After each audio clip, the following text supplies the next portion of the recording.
Hello friends, welcome to another new video. তো school service কমিশনের ওয়েবসাইটে আরো একটি নতুন নোটিশ কিন্তু প্রকাশ করা হলো। স্কুল সার্ভিস কমিশনের পক্ষ থেকে একটা অ্যাডেন্ডাম নোটিশ কিন্তু পাবলিশ করা হলো। কোথায়? স্কুল সার্ভিস কমিশনের ওয়েবসাইটে। সেটা নিয়ে ডিসকাস করব। তার সাথে স্কুল সার্ভিস রিলেটেড তোমাদের যে প্রশ্নগুলো রয়েছে সেগুলো নিয়ে একটু আলোকপাত করার চেষ্টা করব। প্রথমত যেটা রয়েছে, কাস্ট রিলেটেড একটা নোটিশ সেখানে পাবলিশ হয়েছে এবং অনেক ক্যান্ডিডেট রয়েছেন যারা ফর্ম ফিল আপ করছেন। প্রথম দিকে কাস্ট শো করলো, এখন ফর্ম ফিল আপে কাস্ট শো করছে না। পিডিএফ ডাউনলোড করছেন, তাতে কাস্ট শো করছে না। তো এই কাস্ট শো করছে না, এর যে উপায় কি? বা রেজিস্ট্রেশন আপনাদের একটাই ড্যাশবোর্ড রয়েছে, অ্যাপ্লিকেশন একাধিক হয়ে গেছে, পেমেন্ট আপনি একটা বা দুটোতে করেছেন, সেক্ষেত্রে আপনার কি করণীয়? এডিট অপশনটা যদি আসে কিভাবে আসবে, এবং সুপ্রিম কোর্টের যেটা শুনানি রয়েছে 14 এবং 15 জুলাই, তার কি ইম্প্যাক্ট পড়তে চলেছে। তো যারা নতুন আছেন, এসএসসি রিলেটেড সমস্ত তথ্য জানতে চান, অবশ্যই চ্যানেলটিকে সাবস্ক্রাইব করে পাশে থাকা বেল আইকনটি ক্লিক করে দিন। এবং এই তথ্যটা যেহেতু আমি আপনাদের সঙ্গে আলোচনা করতে চলে এলাম, তার জন্য প্লিজ একটু লাইক করে দেবেন। প্রত্যেকে লাইক করবেন, লাইক না করে কেউ যাবেন না। আপনারা সবাই কিন্তু ভিডিও দেখেন কিন্তু লাইকটা করেন না, তাই অতি অবশ্যই লাইকটা সবার আগে করবেন। সবার আগে লাইকটা করবেন, তারপরে তথ্যগুলো শুনবেন। তো প্রথমে যেটা আমরা দেখাবো সেটা হচ্ছে সেন্ট্রাল স্কুল সার্ভিস কমিশনের পক্ষ থেকে যে অ্যাডেন্ডাম ইম্পর্টেন্ট নোটিশ চলে এসেছে ক্যাটেগরি রিলেটেড। এটা আর কিছুই নয়, গতকাল এই নোটিশটা পাবলিশ হয়েছে, কিন্তু অনেকেই বলতে চাইছেন দাদা এটা কি এটা কি।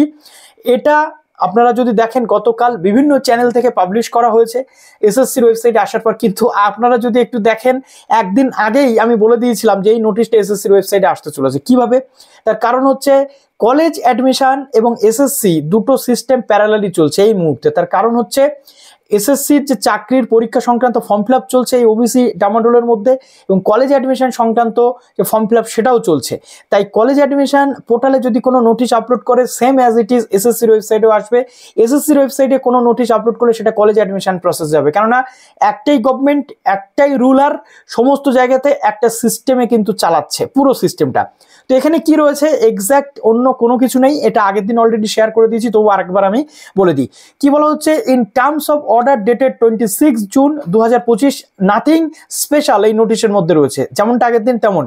তো সিপিএন 1085, যেটা পূরবী দাস এবং ডক্টর মনোজ পান্ত এবং আদার্সের যে মামলাটা ছিল, তো এটা কি ছিল? এটা অ্যাকচুয়াল ছিল যেটা তোমাদের যে মুখ্য সচিবের সাথে পূরবী দাস ভার্সেস মুখ্য সচিবের যে মামলাটা ছিল, ঠিক আছে?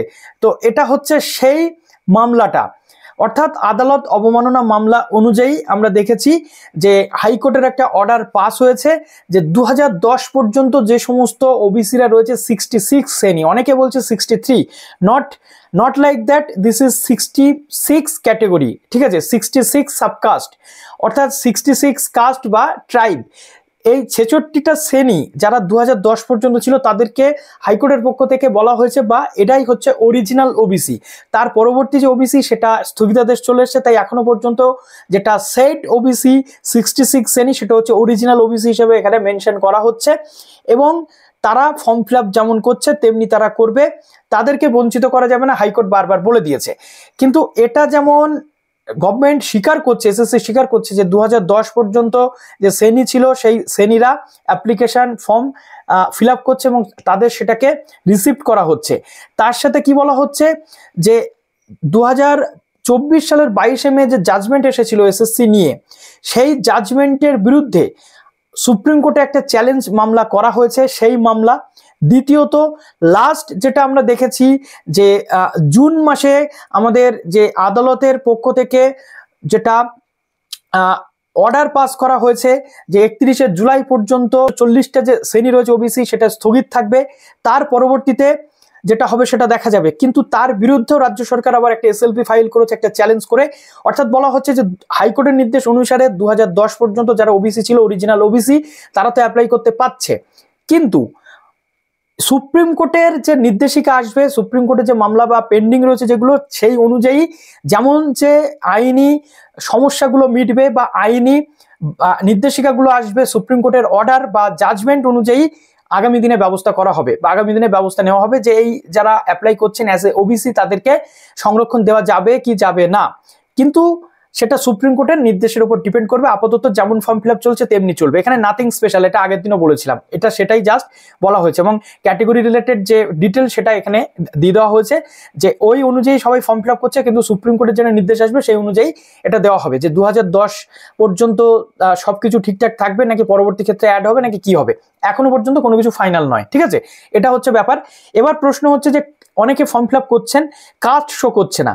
ওবিসি বা ইডব্লিউএস তাদের তো কাস্ট শো করবে না, কিন্তু এসসি এসটি পিডব্লিউডি যারা রয়েছেন তাদেরও ফর্মে কাস্ট শো করছে না। কাস্টের কোনো প্রশ্ন এখন উঠছে না, তার কারণ হচ্ছে সবকিছু বাদ দিয়ে এখন একদম কোনো ক্যাটেগরি ছাড়াই ফর্ম ফিল আপ হচ্ছে। শুধু এসএসসির ওয়েবসাইটে এসসি এসটিটা মেনশন আছে, কেননা এসসি এসটিদের যে চার্জ সেটা কম, সবকিছু একসাথে করে দিলে এসসি এসটি বা পিডব্লিউডিদেরও কিন্তু 500 টাকা করে দিতে হবে, যার জন্য ওখানে একটা অপশন লিখে দেওয়া হয়েছে all others and SC ST.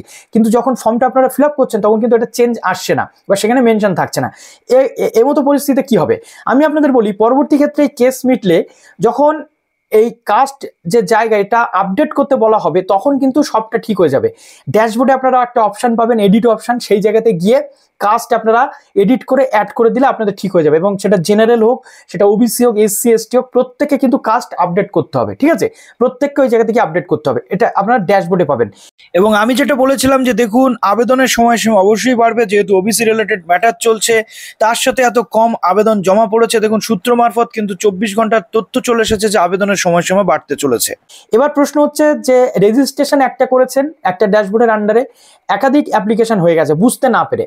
অনেকে আছেন যারা বাংলা বা ইতিহাসে অ্যাপ্লাই করছেন, ধরুন আপনি পিজি লেভেলে ইতিহাসে অ্যাপ্লাই করছেন 11-12 লেভেলে, আর বাংলাতে অ্যাপ্লাই করছেন 9-10 লেভেলে, কিন্তু আপনি একবার বাংলায় অ্যাপ্লাই করে দিয়েছেন, একবার ইতিহাসে অ্যাপ্লাই করে দিয়েছেন, কিন্তু কোনোটা পেমেন্ট করেনি, আবার একটা আপনার ভুল করে জিওগ্রাফি বা অন্য কোনো একটাতে বা বাংলাতে আরেকটা অ্যাপ্লাই হয়ে গেছে ক্লাস 9-10 লেভেলে। এবার তাহলে কি হবে? ভয়ের কিছু নেই, আপনার যেটা মনে হচ্ছে যে দুটো স্তরে, একটা 9-10-এর জন্য একটা সাবজেক্টে, একটা 11-12-এর জন্য আপনি অ্যাপ্লাই করতে চাইছেন, তাহলে যে দুটো রাখতে চাইছেন সেই দুটোতে পেমেন্ট করবেন, বাদ বাকি 4-5টা যদি অ্যাপ্লাই করা হয়ে যায় অটোমেটিক রিজেক্ট হয়ে যাবে, কোনো কিছু প্রবলেম হবে না। কিন্তু যেটাতে যেটাতে আপনি রাখতে চাইছেন অ্যাপ্লিকেশন সেটাতেই আপনি পেমেন্ট করবেন, কোনো প্রবলেম হবে না। ঠিক আছে, এবার বক্তব্য হচ্ছে এডিট অপশন কিভাবে আসবে। দেখুন এডিট অপশন তো 100% আসছে, সেটা সব কিছু এডিট না হলেও ক্যাটেগরি এডিট অপশন অবশ্যই আসবে। তবে যেটা তথ্য পাওয়া যাচ্ছে যে ক্যাটেগরি এডিটের সাথে সাথে, ক্যাটেগরি অ্যাড অন বা এডিটের সাথে সাথে ওখানে একটা ফর্মে জায়গা দেওয়া থাকবে যে এডিট ইওর ক্যাটেগরি, সেখানে ড্যাশবোর্ডে আপনি এডিট অপশন পাবেন এবং প্রত্যেকের যেমন যা তথ্য আমরা এখান থেকে পাচ্ছি যে এডিট অপশন আসবে, ফটো সিগনেচার থেকে শুরু করে সবকিছু এডিট করা যাবে, কিন্তু এখনো এটা অফিসিয়াল নয়। তথ্য যেমন আছে আমি তেমন বললাম, পরবর্তী ক্ষেত্রে অফিসিয়াল যেমন আসবে আমি আপনাদের জানিয়ে দেবো। তো ড্যাশবোর্ডে আপনারা এডিট অপশনটা পেয়ে যাবেন, জাস্ট সেখানে গিয়ে সবটা একসাথে এডিট করে নেওয়া যাবে যদি এডিট অপশন আসে।